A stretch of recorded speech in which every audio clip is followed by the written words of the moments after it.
probably took lessons from my dad, legitimate lessons, for maybe 2 years. At the age of 9 and 10, I learned from the Buddy Rich book.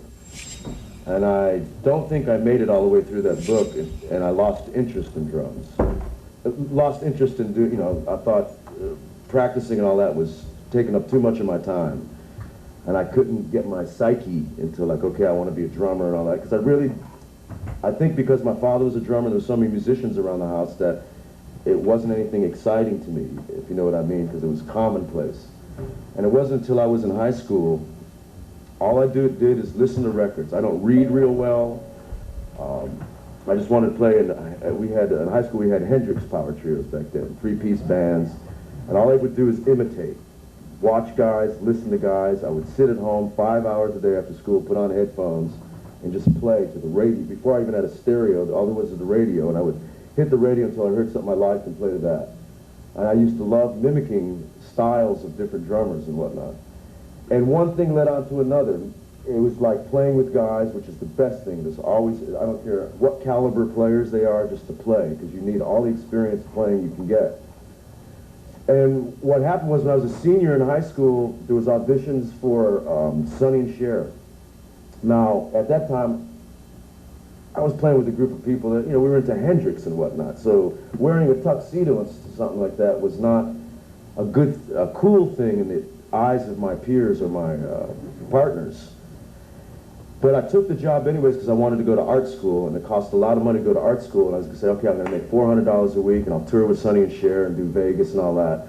And like I said, my reading chops weren't really good, and Sonny and Cher music was real simple, and I would look at their charts, and during rehearsals I'd scuffle, but the next time I heard the tune, I'd remember the figure and it'd keep in my head, so they said, oh, this guy can read. Well, I really couldn't. It was just good memory and stuff. And what happened was, as playing with Sonny and Cher, I met more musicians, and one thing leads to another. It's being in the right place at the right time. I think it was after a Sonny and Cher tour, I was playing at this place, Dante's, this club on Lancashire, just with a friend. Friend called me up, and it was like a fusion type band. And the guys in Steely Dan, Fagan and Becker, happened to, for whatever reasons, happened to stop off at that club that night. And so they heard me play. They didn't intend to hear me play, and they asked me to go on the road with them. I went on the road with them, and they liked what I did on the road. And so they said, well, we'd like to give you a chance to play a couple songs on an album. And they gave me thank God for them. And instead of using, at the time they were using Jim Gordon and some other guys, they gave me a chance to play a couple songs on an album. And then I got to do another album with them. And people hear what you do on that album, people would hear the Katy Lied album and say, who's this guy playing? I'd like to hire him. And they'd hire me, and it just kept snowballing like that. And it started off with luck of being at the right place at the right time, I would say, Plus, granted, you have to have some musical background or some knowledge of social music. It's funny, a lot of people, I meet a lot of guys and they study and their chops are unbelievable. They can read anything you put in front of them. But there's some anti-social thing about their playing, meaning maybe it's too stiff or it's too much, it's not good street music, or they're not aware of just playing with your everyday Joe, which is what it's all about. Because half the stuff I try to learn how to play or figures, or I'm just a timekeeper. I basically always thought drums are to keep time. It's fun and for groove. I've never done a solo in my life. I don't think I've never tried. I have this mental block about playing 4-bar drum solo, because it doesn't sound right to me for a drummer to do solos and stuff. I just like playing time. So that's my life story. Anything else? You don't solo even with Toto? I'll never have in my life. No, I think the drum solo in A God of the Vita kind of messed me up for my life. It did, because I remember I was in high school doing a gig, and some big biker guy came up to me and wanted the band to play in A God of the Vita, and we said, are you serious? That's not hip. Well, his boot in my face made us understand that it was a really great song. What was it like to work with Randy Newman? Oh, that's the best stuff. Newman, here's another thing, you prepare yourself for sessions and whatnot, but a guy like Randy Newman, he leaves everything wide open for you. And basically some of the best sessions are where people, all you see is bar numbers. I've never gone to a session, man, I can't remember in the last 10 years where I've ever gone to a session and somebody writes out a drum part. Never in my life, or a fill. The only time you'll see a figure, if it's an ensemble thing or if they want you kicking a figure. In today's contemporary pop music, there's not a lot of ensemble type figures or what you would say your big band type chop things. But Newman is completely loose, whatever you come up with and your imagination. And that's, a lot of people love guys that use their imagination. They like people, I'll tell you, the basic thing, if you're doing a session for the first time, you're walking in, people don't want to know if you, some guys will say, oh, here's my first chance. And they start playing and they try to play all their hip chops and all their hip fills, and it turns off some people sometimes, because basically all they want to hear is time. And if you get through the first day where you've laid down good time for them, then you'll get called back, because you're not inhibiting anybody, you're not freaking anybody out, you know what I'm saying? Basically that's what people look for in a drummer. Then after they get comfortable with you, then you can start whipping out your tasty stuff and your licks and whatnot. Yeah? Yes? How do you prepare for a session? I don't. I'm always nervous before everything I do. And I get there about an hour early in case there is anything for me to read, so I can go in the back room and woodshed. But basically I show up early. Usually I like showing up about an hour early just to get sounds with an engineer. And by the time I'm sitting there hitting toms for people or snare drum 20 times and all this, I'm warmed up a little bit and I feel comfortable with whoever walks in the room. But I don't do anything really to prepare for a session. I should maybe do a little bit more, but I don't. Yeah. There's nothing to prepare for really unless it's something where I know the music's going to be. Like a few times Zappa has called me to do sessions and I've turned him down, and he thinks maybe I'm busy or something, but I'm just scared to death because I know, I know guys like Vinny and Bozio and whatnot, and I've known them for years, and I've seen what they have to sight read. And Zappa would tear me apart. He'd get PO'd for me wasting his time if I did one of his sessions, I think, basically. You told about you were nervous, right? Have you a solution again that, some counsel about that? When you're nervous about before a session or before going on stage, you have secrets or something to do before to be relaxed? To relax my nervousness? Yeah. There's nothing. People, no, seriously, it's so funny. The beat of Rosanna, and there's all these little things in between. Well, that started off years ago. I don't know who it was I was playing for, and I was so nervous that my left hand was just bouncing. And I took that as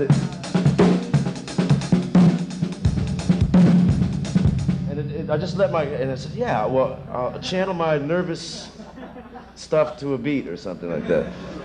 But no, the only thing that ever conquered, I swear to God, like last night, I can't tell you how many times I played at the Baked Potato, and I'm supposed to be a well-known drummer who should have his stuff together. But I'm at the Baked Potato, and there's a couple drummers in the audience and stuff, and I'm always nervous, and it'll take about 2 songs before my arms get loosened up, and then I don't care that they're there, I just play. But I think being nervous is a good thing, channeling that energy right. Adrenaline, adrenaline. It's a good thing. So stay nervous, no. On the Michael McDonald song, Keep Forgetting, how did you keep that right hand going without locking up? That was take 2. We ran it down once, and I don't like playing 16ths with 2 hands sometimes, unless it's so fast that you can't do anything else, because it don't feel right to me. I used to watch, what's his name, man? James Gatson. James Gatson used to do all the Motown stuff, and then Ed Green, and all these guys were famous for their right hand doing 16ths. So when we started the tune, running it down, I'm going, yeah, okay, and I'm playing 16ths, and halfway through the first rundown, I'm going, oh man, what have I gotten myself into? It's like, I gotta use 2 hands. We did the second take, and the take that's on the record, I think it's after the second chorus, you hear me do an accent and a hi-hat. What happened was my stick broke, on that take. And my stick, I threw my stick this way, and I'm just playing with my left hand and my left foot, and I was grabbing for a stick, and you can hear the accent of the stick. And when I grabbed it, I swung around like that, and you can hear that. And that was just from my arms were about to fall off. But that's just, you know, 16ths. Just, the more you do it, I guess, the easier. But I'm telling you, it was, you don't want that to be the first tune when you're doing an hour set. What's coming up in the future for you? What can we expect? Oh, there's a new Toto album coming out in about 3-4 weeks that I think is really cool. I mean, it's a pretty good album this time. It's a real rhythmical album. Some good things. And I've just been doing some sessions. I stopped doing sessions for a while because I started a family, so I have a 4-week-old boy and a 2-year-old. And that's been taking a lot of time. Yeah, they're happening. Definitely happening. Both of them are drummers, you know. No, so that took up a lot of time, you know, starting a family and stuff like that. But I'm starting to do work again. And I've been doing some stuff with Boss Skaggs is doing a new album. That's been great. A couple things, you know, just records. Good fun. Is any click or drum machine live? Now we're hitting my favorite subject.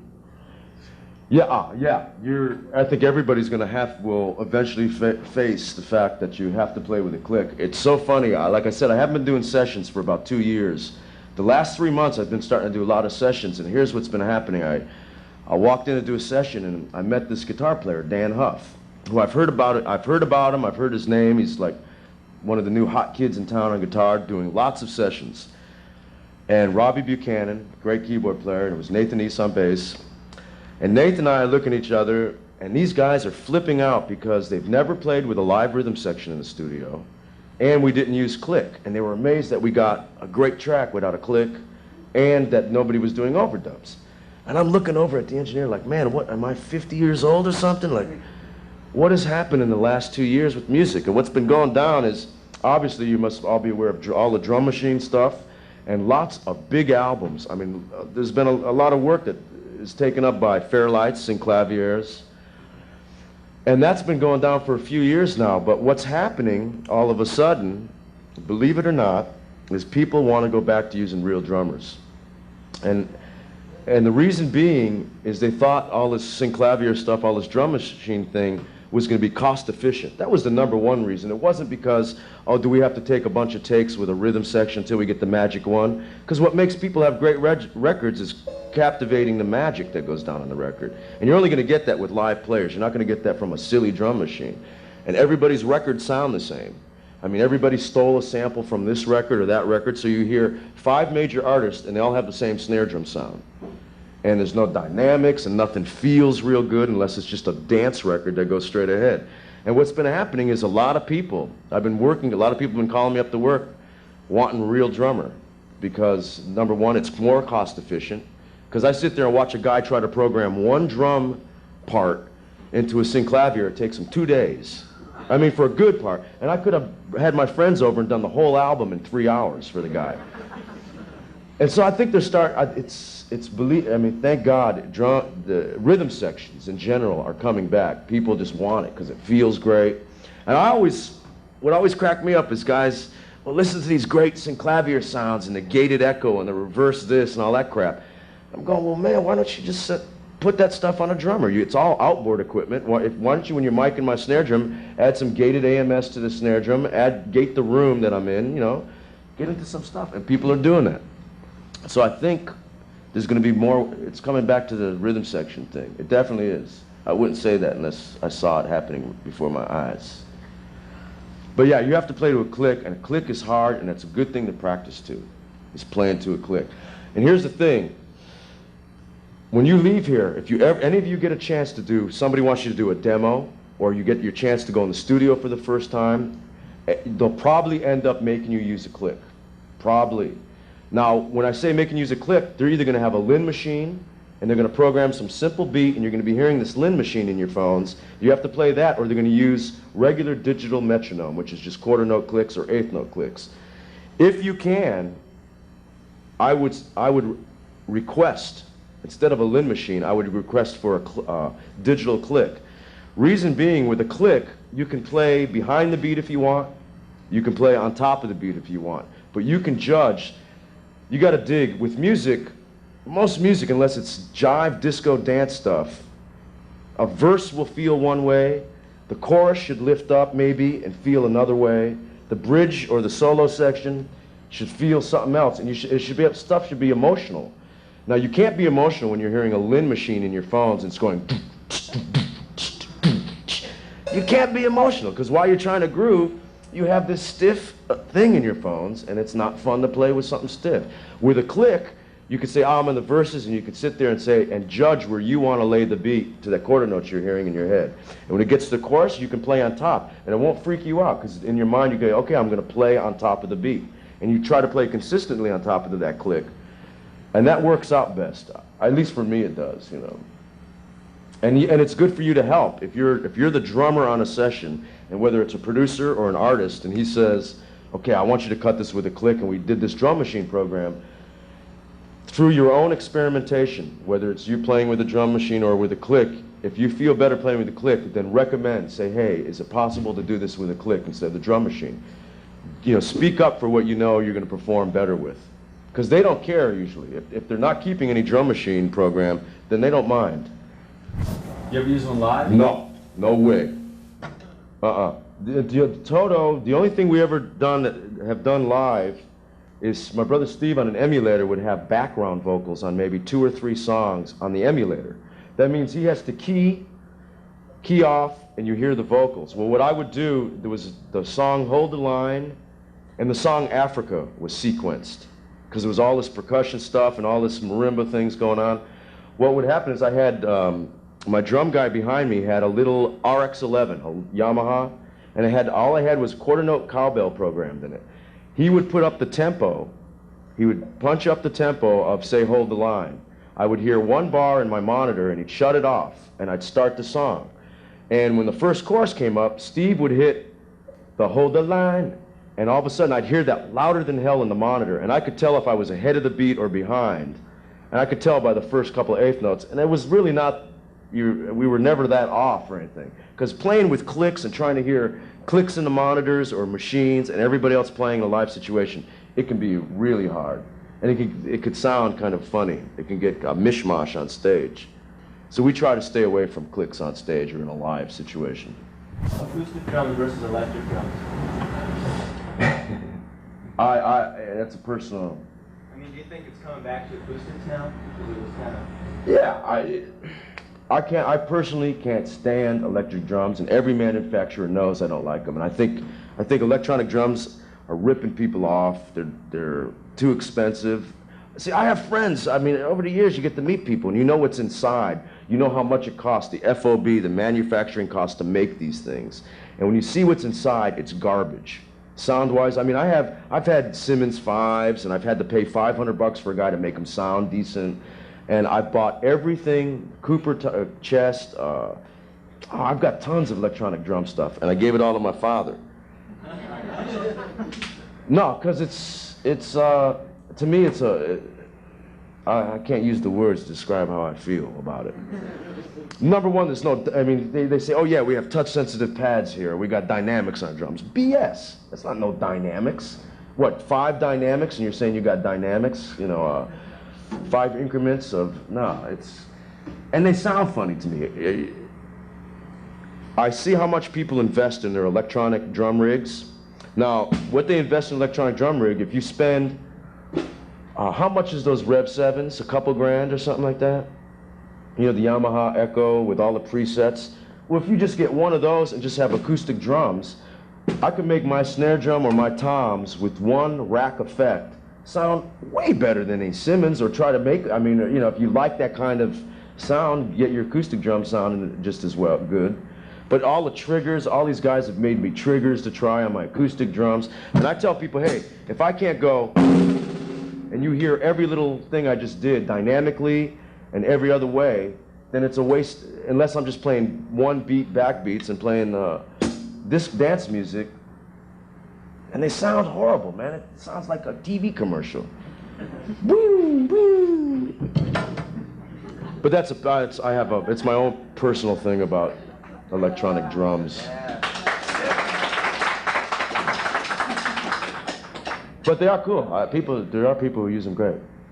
So you like to use a lot of dynamics in your sound, a lot of ghost notes and stuff. Do engineers not be able to gate you as much as they want for isolation? Good point. Well, you got to dig. A lot of engineers use gates. You know what gates are? I guess maybe you guys may be more familiar with drummer gates, but there's several companies that make gates. So the gates are going to cut off. If I hit my tom and it's ringing a little bit, the gate's going to cut it off and close down the signal. And they can adjust how quick they want that to close down, how much information they want it open. Now what happens is, I like my drums live. I don't put anything on my drums except my snare drum. I have a couple little pieces of gaffer's tape, but all my drums are wide. And when I hit my bass drum, all the toms are ringing like crazy. I hit my snare drum, there's all these sympathetic vibrations and overtones, and usually engineers freak out. Man, I'm hearing this unbelievable overtone because everything's close mic'd and whatnot.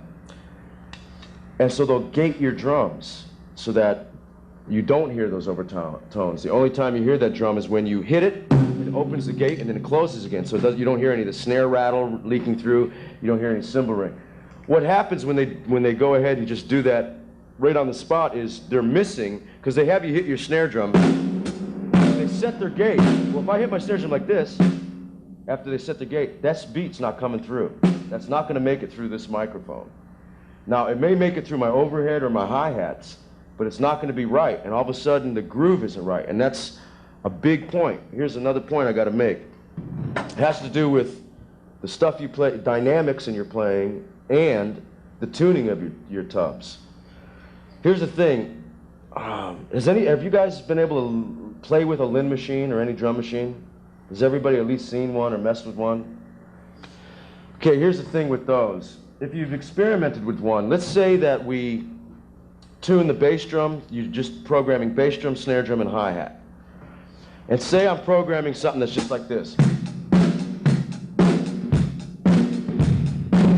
Now what happens is, a lot of guys will want to get a fat snare drum sound, and they get a nice tubby, and you hear the bass drum, and the bass drum's big and fat. So all of a sudden you got two fat things going. Okay, and that's in real time, right? You're listening to it back, 2-bar thing, back.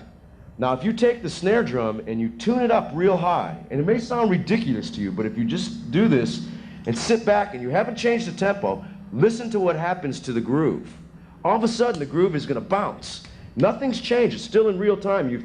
All you've done is tune the snare drum way up high. The reason that is with the snare drum, the pitch up high, way away from the bass drum, when you hear the bass drum's on 1 and 3, snare on 2 and 4, all of a sudden there's this happening. And all of a sudden there's a little bit of a lope, and you're going, wow, the drum machine's grooving. You got to check that stuff out, because it really makes a difference in tuning. The other thing is the in-between stuff. The stuff that most of the time you don't hear, but that should be, it's the undercurrent little grooves, like the little tiny things, Rosanna, or the little grace notes and the little subtleties that happen between the drums. You got to hear those, because those do magic to a groove too. And sometimes there's, what do you call it, subliminal? You don't know it's happening, but guys like Purdy sometimes keep, the real tight. Those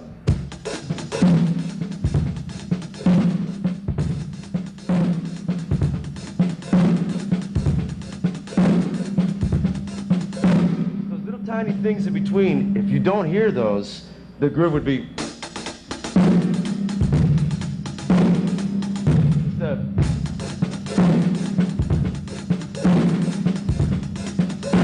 It's those little tiny, it's that nervous thing that really makes a big difference in groove. So when people are programming drum machines even, it's nice if you can add, if you think like try to think like a drummer, because that will do magic to the groove if you're stuck with the machine. Can you give us some tips on developing feel? Like, I feel like my feel's lacking a little bit or something. Some tips on developing that. You know, you just asked one question I don't think anybody can do for anybody, and that's feel. You can't. There's no tricks that you can use. There's no tricks. The only trick there's no tricks in getting a feel.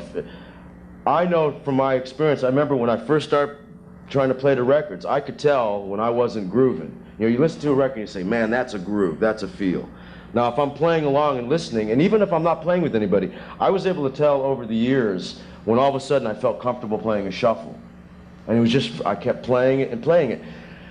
This is hard to describe. Some of you may have feel this, and I wish I had time to sit down and practice again, to woodshed other ideas I have. Has anybody felt the magic when you're first starting to play, and you're just doing your snap-ups, and you're practicing your rudiments, and a few months go by, and all of a sudden you're digging what's happening with your muscles and your motor reflexes and your brain. For some reason, they start coming together a little easier, and you're not, you know what I'm talking about? Well, that's just from playing and playing and playing and playing and playing and playing and playing. And not by yourself either, playing with other guys, so you can hear how you're feeling with other people. But that's the best thing I could say about this, the only tips as far as copying a feel. Because like I said, I know guys, man, who have chops up the butt, but they feel horrible. You know, a feeling is just it's a feel thing. It's kind of a feeling. But basically, the more you play, I think the more it's going to feel better. Or the more you're in tune with. Because really, sometimes I'll play with guys and we'll get in everybody will get in a hypnotic trance. Just because the things are grooving so great and everything sounds good and it just grooves. And that's just from all the elements being right. Anything else? Yeah. What do you think about the situation in studio when the engineer asks you to use less dynamics? When the engineer asks you to use less dynamics? Yes. And that doesn't suit you very well. You want to use the dynamics which you're using, but you... Yeah. What's touchy about that is it's touchy. I know. No, because I'll walk in to this day and you find engineers who are set in the way they mic, the mics they use, how they mic the drum, the room, and now, maybe because I don't care if they don't dig me anymore, if they tell me to get lost, I tell them to get lost. Because the whole thing is, they're supposed to capture your playing. Now, if you're not the right guy for the session, and I don't know too many engineers who are the producers, or if it's the engineer that calls you. Usually no engineer calls me to play. An artist calls me to play or a producer calls me to play, and there's a reason they called me. And when I walk in, I cannot stand sitting there and I'm hitting a tom for half an hour, and the guy's telling me, well, can we put a little bit here, and can you tune this down here? And I look at these guys go, man, don't waste my time, because I only play one way. I mean, I basically, you know, yeah, if an arranger or the artist comes up to me and says, can you just play this? Then I'll say yes, I'm not going to have an engineer tell me because he's going to get better sounds, because that's not the name of the game. It's his job to capture what I'm doing. He should know whether my snare drum's dead or live, how to make it sound good. I mean, how to capture what I'm playing. And all the best engineers I know, don't trust a guy who you never see walk out of that control room and never comes into the room to listen to you. Why? I can't believe guys do that. I like an engineer who, while you're setting up and playing, and even when the band's playing, he's in the room walking around and he's listening. Because that's what it's all about. An engineer is supposed to capture the magic. And he's not supposed to make you sound, you know, direct your drum sound and your playing to suit his needs so he has an easier job. Or so he says, yeah, this is the best sound, this is the way I get it. Because that's BS. That's bullshit, yeah. It is. But my thing is, you cannot, I'm sorry, but I don't mean to tell people, God, you get a chance to do your first session, you walk in and an engineer says something, you go, oh, you know, no, don't do that. I mean, don't, really, I mean, because they get pissed off. Now, when you say he tells you not to play with dynamics, maybe it's because he's using gates or something and some of the stuff isn't coming through. Then you have to have a chat with him and say, well, this is the groove. Open your gates up. If that helps. Does your setup change from gig to gig? Always changes. I always carry a bunch of different size toms, slew of different snare drums, different cymbals. Yeah, just because I like, if it's a particular kind of tune, I like certain instruments, certain elements of sound and whatnot to be involved with. And so I'll whip out, you know, like little bell cymbals for reggae thing, you know, the standard stuff. But I don't like to have extra stuff around me that I'm not going to use. So I'll just have everything in a case, and if somebody wants something, I'll put up an extra cymbal or a different tom or something. But it's good to have. I remember when I first started, before electronic drums, when I first started doing sessions, I remember everybody used to tell me, okay, make sure you have an extra set of toms. Because back then, guys used to love toms without bottom heads, which used to drive me nuts, because they're just dead. But back then, you know, you had to do it. But I always brought different snare drums, you know, thin metal snare drum, tuning way the hell up for real cracky stuff, and a wood drum, you know, having your tools, extra tools. Have you ever played double paddle? No, I never played double paddle. My independence is horrible. I'm just learning how to keep time with my left foot. No, seriously, like, I know you know, just keeping quarter notes going while I'm playing. I could play for you right now 5 minutes and I could not keep quarter notes on my hi-hat going. I could if I wasn't thinking about it. But no, I'm not too, what do you call it? I'm not too, my independence is not the best. I didn't go through my Jim Chapin book. Yeah. So you had a new album out, so will you have any new videos? Like on MTV? I don't know. I don't know about videos. If we do, it'll be a live video. It won't be a, if we do, it'll be a live performance. I think that's the only thing worthwhile is doing having a video done of a live performance. Not a mime performance, a live performance. Because videos are too costly. The videos cost more. One video for one song costs more than the album budget. You know, which is ridiculous. It's stupid. And we're not really videos.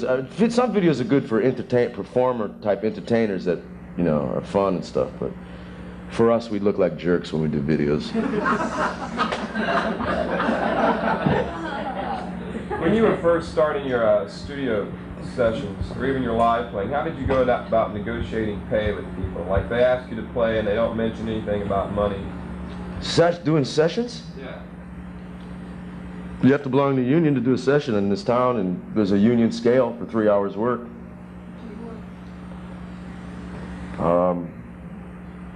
What is it, 164, 170, around there for every 3 hours. Do you have to belong to the union? In general, yeah. But, you know, yeah, you're supposed to belong to the union, and most sessions are union dates. There's contracts, and there's a leader, and you fill them out and stuff, because you can get in trouble if you don't. But you know, sometimes certain people once in a while go around the union and do scab sessions, you know. A pay scale, though, anything outside the union, if somebody's doing a demo, you just talk to other friends, you know, of your caliber and the kind of caliber of the act you're playing with, and find out. Because I know guys who are incredible players and they blew it by opening their big mouth and asking for too much money.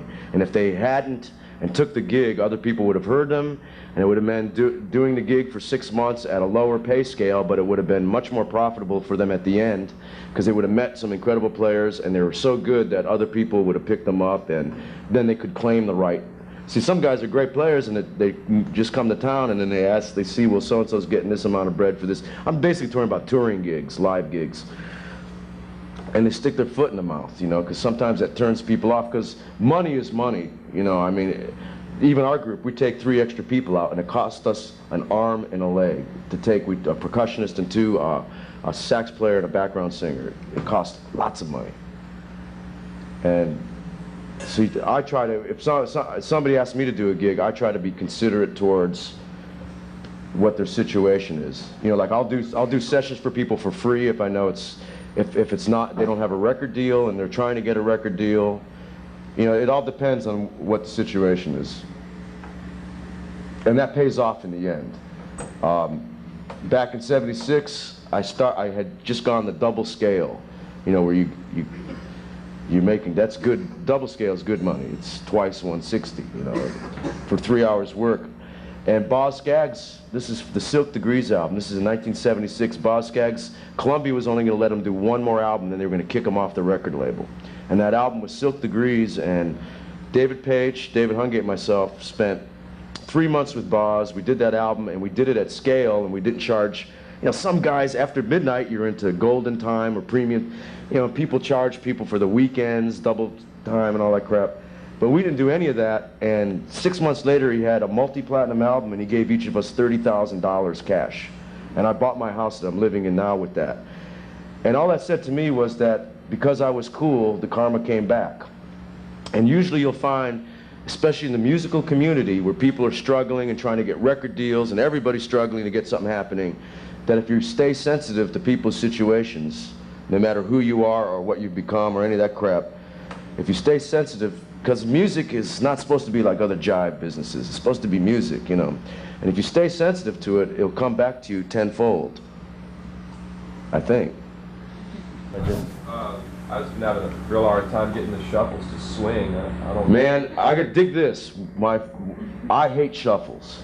And I've walked, when we did on the Katy Light album, the tune Black Friday, I played it twice, and I threw my sticks down, and I was 19 years old. I was like flipped out. I threw my sticks down, I walked out of the studio, and I walked around the block twice.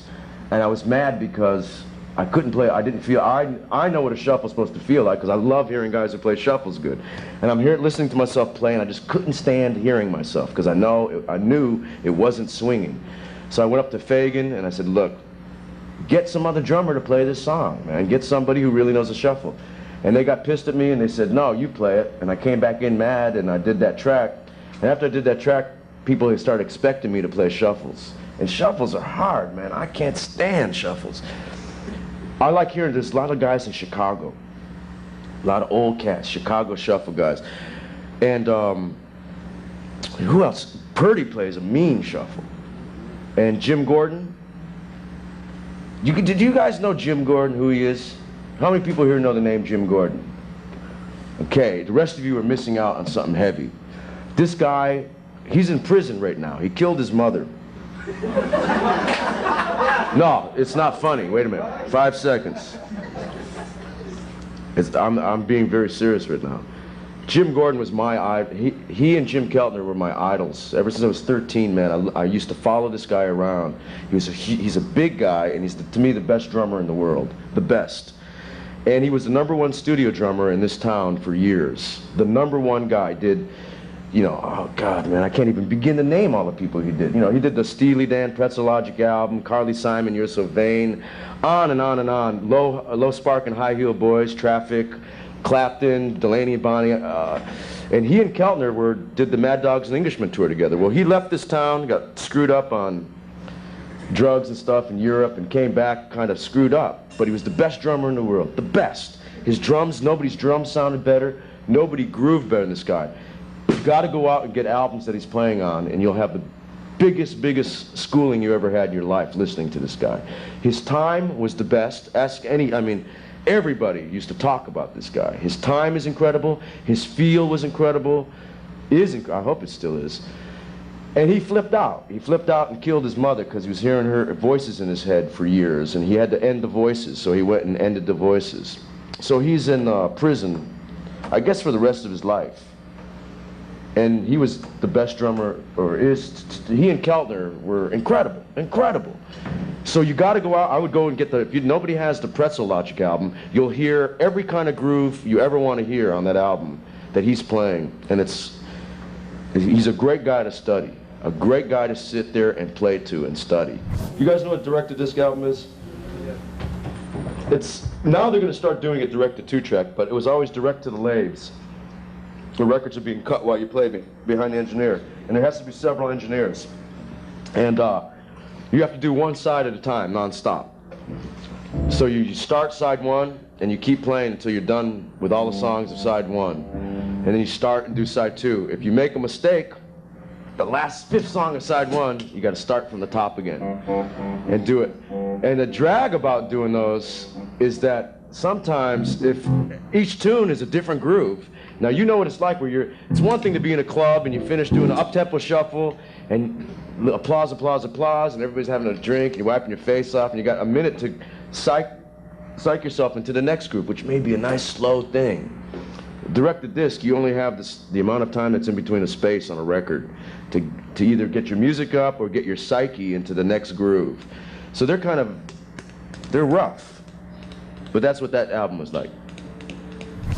See, but now what they've finally realized is these direct-to-disc, when they cut, the lathe is, an acetate, they're cutting the record. Well, those parts are only good for X amount of records. And these are those audiophile type records. Well, what they finally realized, what they did is they would start making cassettes or CDs of these direct-to-disc records. And they make the cassettes and CDs off the 2-track, because they're always running a 2-track, digital or analog, behind the lathes, just in case. But what they decided now is they might as well just do these records direct to 2-track, meaning that way you do it the same way, you do the whole side, but say the second day, on side 1, the cut 3 was just magic, where you can cut it out and put it in that, and you still got pretty much a consistent performance, but you have some of the magic takes. They don't get lost, and you're able to add them to the album. But it's a high pressure situation, direct to disc. I did one years ago, and it was a country artist, and he was doing a pop record, and each side had 6 songs, and the side 2, the last song, was this banjo player who started off the song. Well, he screwed up every time.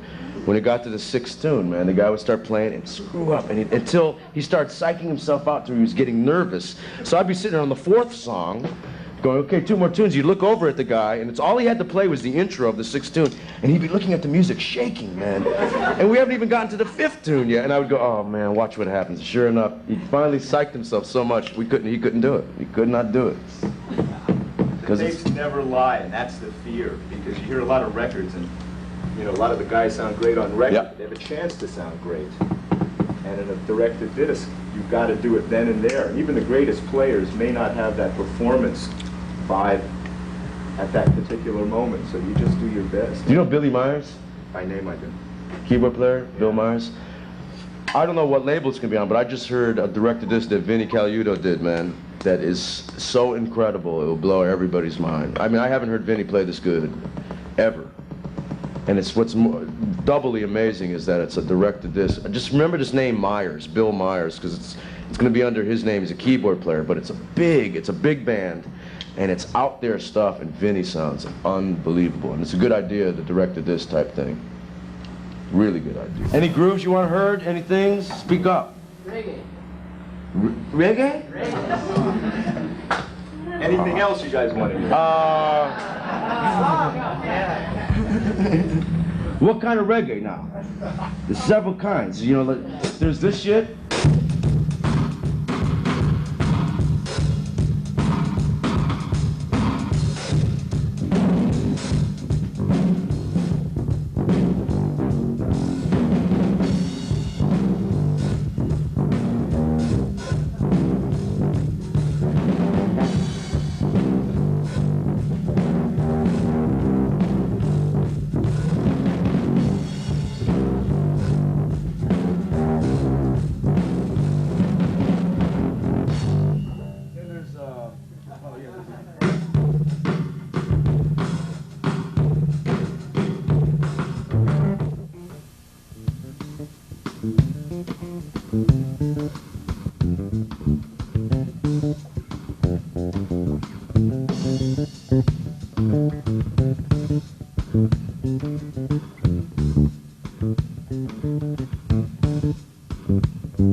Yeah, my favorite groove is just 16, you know, just this shit.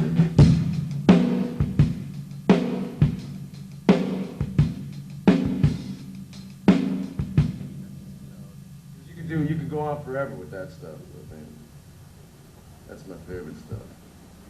Then there's the